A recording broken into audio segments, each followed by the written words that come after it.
Hey, what's up guys? So before I get into this David situation, I just want to welcome you guys to the new channel. This channel is basically me just going over things that are happening in society and relevant in the culture. Nothing over the top, just me and my thoughts. If you disagree with my text, say something in the comments if you want to, you know what I'm saying? I'm open to discussion. But if you guys want to see more videos like this, make sure you guys subscribe, and yeah, let's go ahead and get right into this. Now, I've been seeing many people drop videos explaining the history of David and how he got to this point of being an alleged murderer, but I'm not going to do that. I'm not going to go too deep on his background. If you know about it, cool. If you don't, go do your own research. I'm not going that deep into it, but let me give you guys a crash course on who David is anyway, because obviously if you don't know, you might be Patrick under a rock or something. So David, aka David Burke, came from a regular family, 2 loving parents, siblings of course. Family wasn't struggling financially, they were well off. I seen that his dad was a law firm project manager or something like that. I don't know, bro. People be going too deep into the LinkedIn and his accolades and shit. I'm not going too deep on the family, bro, because that's kind of weird. But everything was cool. He's a good kid, a good child. With the rise of Fortnite in late 2017, David gave YouTube gaming a shot, uploading several clips and montages of him cranking 90s and 200 pumping kids. Of course, with the music that he was playing in his videos, he kept getting copyright strikes, and each time you get a copyright strike, you know, the video gets taken down, and you know, if you continually get copyright strikes on the channel, of course, the channel gets terminated. That's in the TOS of YouTube. While facing this big hump, he decided to just start making his own music. And in the process of him making his own music, thus came out the banger for the sad boys, the sad boy anthem itself, Romantic Homicide. His music career was doing great for the most part. He started getting brand deals, opening for SZA on her tour, also doing his own tour. We're in the mini arena, you know what I'm saying? We got multiple levels. We done upgraded, you feel me? Last time I was here was with SZA. Now we headlining it. Let's go crazy. Ain't go stupid. You go dumb. You feel me? Yeah. I'm pretty sure he dropped his debut album earlier this year, which did 30,000 first week, which isn't bad numbers. That's not bad at all. Some people would say that's a flop, but you're kind of delusional. You gotta, come on, man. Let's not even look at the sales anymore. That doesn't determine a good artist. But I wasn't listening to him though. That's not my type of music, bro. I don't be listening to that sad boy shit. I don't do that. Shout out to my boy Larry June. Hey. My boy was good, alright?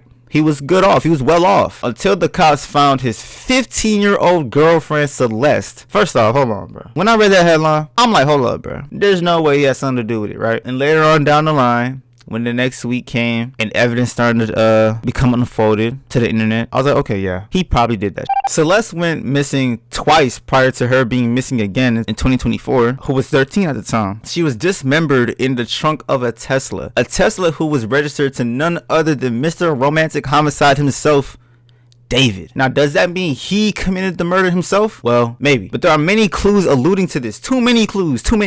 Enough to make him a suspect in the public eyes. Things like his lyrics, the car that he left behind literally being found around the corner of his home in LA, jokes about it on stream. Just too many weird things surrounding this. Just, it's disturbing. The whole situation is disturbing. Even David's initial reaction to this is suspicious. He didn't even stop shows initially at that point. He kept doing shows. He kept getting on stage, and he just, in the back of my mind, you died, and I didn't even cry. Like, bro, come on, man. Come on, brother. It's him just doing shows after the news broke out. It kind of gave me a sociopathic vibe, because it just shows that you have no emotion towards this whole thing. I like to play both sides sometimes. I got to see the situation in different points of views. I'm not in his shoes, so I don't know initially what he was thinking. But if I was a performer and I was like, okay, dang, one of my partners just got murdered, let me go ahead and cancel all shows because I'm traumatically hurt right now. I can't deal with this. Also, if this is your girl, okay, let alone, you shouldn't be dating no 15-year-old, 13-year-old girl, okay? You shouldn't be doing that. But hypothetically, let's say my girlfriend was of age. If I even knew or get the news broken out to me that my girlfriend, my significant other, has been tragically murdered, brother, I'm not doing a show. I'm not doing none of that, bro. I'm not. I'm just going to go ahead and say, yeah, guys, I'm gonna go on Twitter and be like, yeah, guys, show's canceled. I'll talk to you guys in a few days or maybe in a few weeks. I don't know. Just like that. Not even PR. Just being a simple human being. Like, let's be real here. Let's be real. Now, I did hear that he is cooperating with the LAPD, which is good. At least he's talking things out. But I still feel I still feel kind of off about the situation, because just all the clues being pieced around him, he had to do something. It's no way he didn't. He had to do something with that. Now this whole situation is just sad as hell, man. Like, no child, let alone a person, should ever go through this. It's a lot of things that still kind of like throw me off in this whole scenario as well, because like, okay, look, they said that the car was left around the corner for multiple days until it got towed to the LAPD. A body would take time to decompose, right? I'm going at this in a scientific aspect now, right? Watch me lock in. The thing about this is that's so weird is, let's say I was a serial killer, right? And I didn't want to get caught.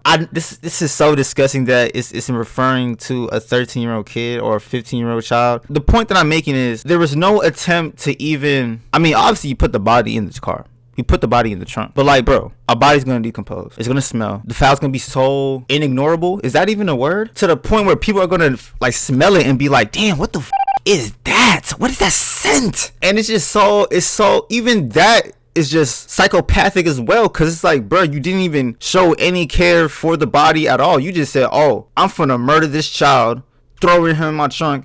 The Tesla, I don't even want the Tesla no more. It's so sick. The whole situation is just sick. And when I did more research on David, I started seeing that he puts caskets as decorations for his tour, because I guess he's trying to go for like a funeral theme for the whole tour, yada yada yada. Listen, bro, if I'm going to a show and I see an artist placing like real deal caskets around as quote unquote decorations, yo bro, listen, I'm not with that. Even if I drop my money to even be there, I'll take the L. I can easily drop my pride. I'll take the L and just leave, because bro, you will not have me. That's just so weird to me. And then on top of the news of you dating children, bro, get out of my face. I don't even know. It's already weird enough that the car was around the corner of his crib. Maybe the car was stolen, right? No, they already proved the fact that the car was, there was no stolen report on the vehicle at all. It was just there with a rotting body decomposing. Not initially where it was found, but in the LAPD. But still, you know, not the LAPD, but in the impound lot that it was found in. But still,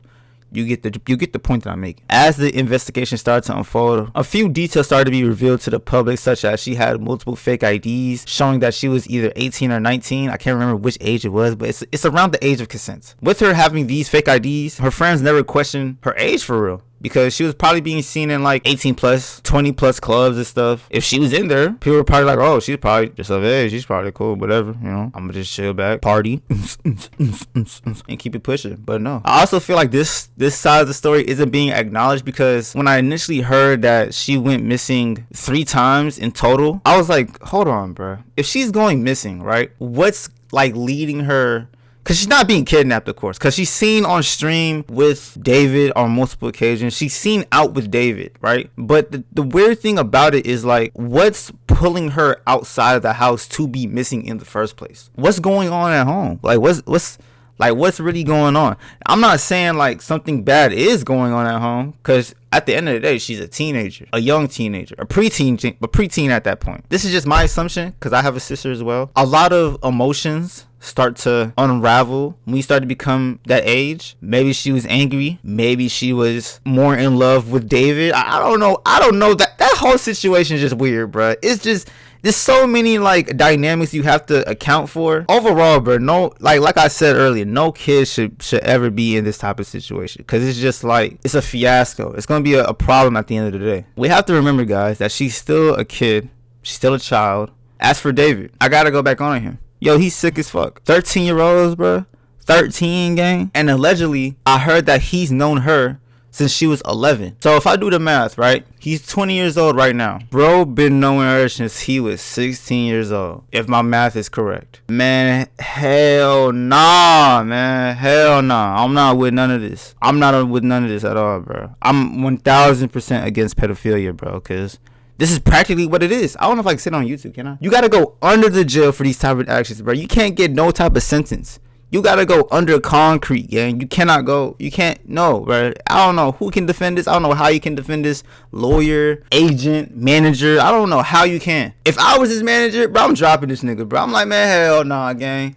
You was seen with what? 13, 11, 12? Man, hell nah, man. I want to give my condolences to the family, of course. I know the mother is grieving very harshly. There's probably a few key points that I probably missed, but then again, this is all just a quick little rant I want to go over. The channels are all going to be pretty much based off rants, pretty much. So be prepared to hear some more. But yeah, guys, I'm going to see you guys in the next video. Make sure you guys subscribe. Let me know what your thoughts are on this situation. My final thoughts, to be honest, is just summarize it. I'm not cool with it.